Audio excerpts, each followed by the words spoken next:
जय श्री राधे सभी मित्रों को हमारे आध्यात्मिक वीडियो में आप सभी का हार्दिक स्वागत है। तो आज के वीडियो में हम जानेंगे जब व्यक्ति की मृत्यु आती है तो उसके सामने क्या संकेत मिलते हैं तथा उसे किस प्रकार पीड़ा का सामना करना पड़ता है तथा उसके साथ साथ क्या क्या अनुभव होते हैं। तो इस वीडियो में पूरी चर्चा की जाएगी, इसलिए वीडियो को अंत तक जरूर देखें, नहीं तो आपसे बहुत बड़ी चूक हो जाएगी।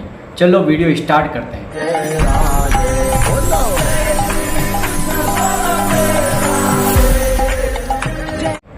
तो सबसे पहले जान लेते हैं कि जिस व्यक्ति ने जन्म लिया है उसकी मृत्यु निश्चित है, ये तो आपको पता ही होगा।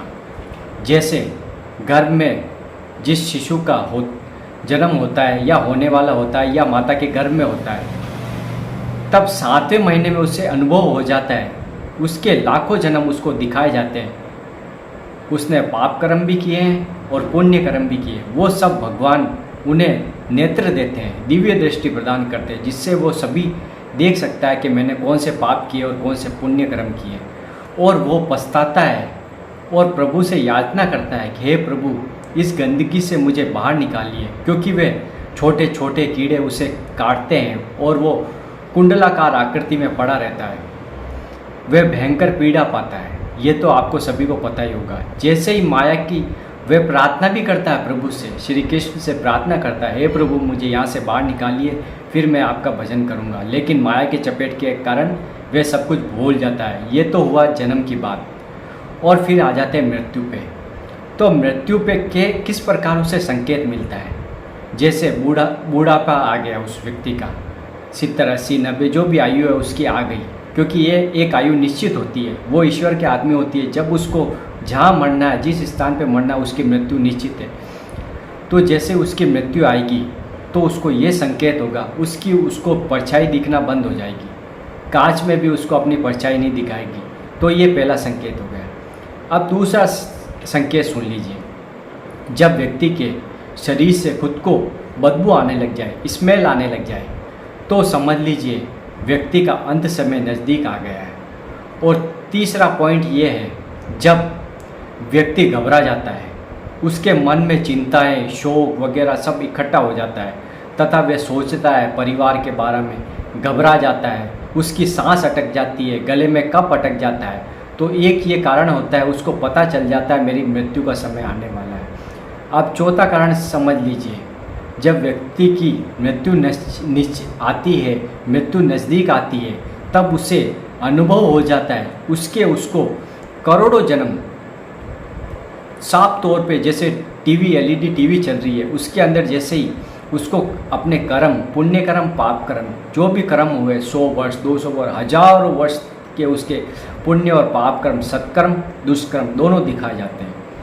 फिर जो व्यक्ति पापी व्यक्ति है, जिसने जीवन भर पापाचरण किए हैं, उसको भयंकर वेदना होती है, भयंकर टेंशन होती है, चिंता होती है कि मैंने प्रभु का भजन तो किया नहीं और मुझे ये वापस, मैंने ये जो मनुष्य जन्म मिला था वो अवसर गंवा दिया और मुझे वापस दूसरी जन्म में, क्योंकि जो जीवन भर प्रभु का स्मरण और नाम नहीं लेता, अंत समय में उसको परिवार का मोह आता है, सगे संबंधी का मोह आता है, इसलिए उसकी सांसें अटकती है, चिंतन अटकता है और चिंतन गलत होने से उसे वापस 84 लाख योनियाँ भुगतनी पड़ती है।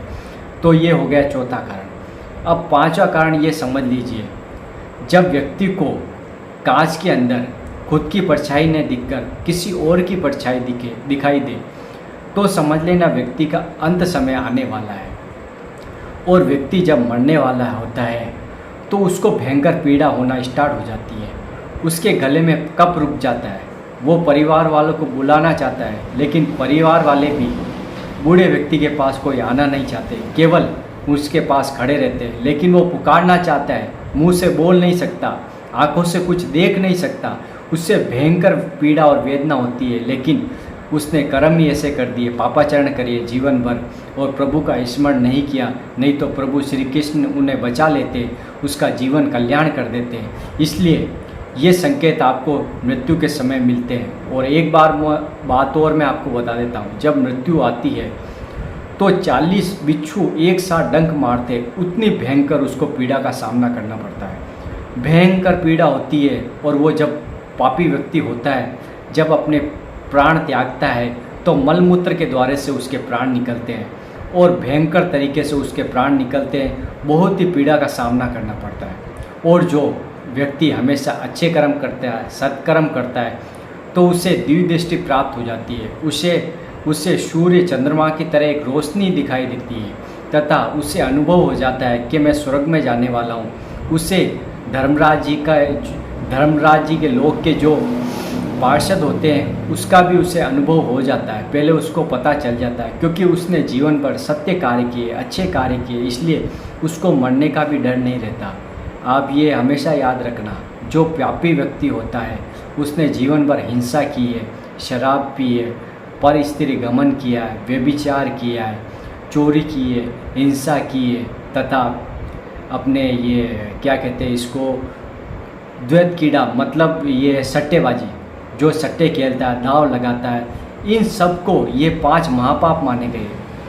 अगर व्यक्ति इनमें से एक भी पाप करता है तो उसे ब्रह्म हत्या का पाप लगता है। ब्रह्म हत्या, आप समझ लीजिए ब्रह्म हत्या का पाप क्या होता है।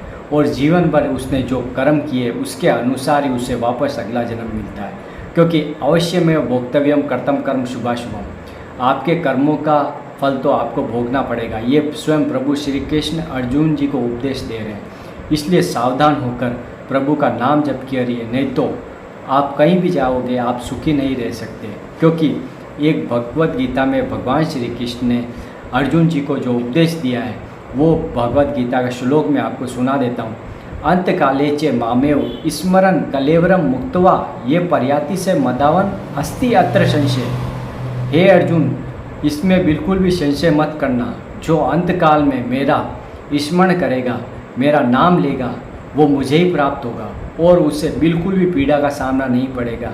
वो आराम से अपने प्राण त्याग देगा, क्योंकि उससे मरने की चिंता नहीं है, क्योंकि उसे पता है मैंने प्रभु श्री कृष्ण का जीवन भर नाम लिया है और प्रभु श्री कृष्ण मुझे बचा लेंगे।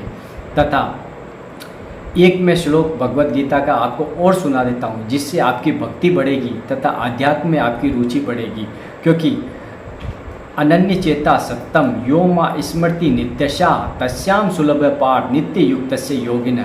जो मेरा अनन्य भाव से मेरा चिंतन करता है और स्मरण करता है, मतलब हमेशा दिन रात मेरा स्मरण चिंतन करता रहता है, उसके लिए मैं आसानी से सुलभ में मैं उसको प्राप्त हो जाता हूँ। ये प्रभु श्री कृष्ण अर्जुन जी को उपदेश दे रहे हैं। तो आप ये भगवत गीता में जो श्लोक बताए गए उन पे विचार करिए, क्योंकि एक एक श्लोक में आपको पूरा गीता का सार मिल जाएगा, जीवन जीने का सार मिल जाएगा।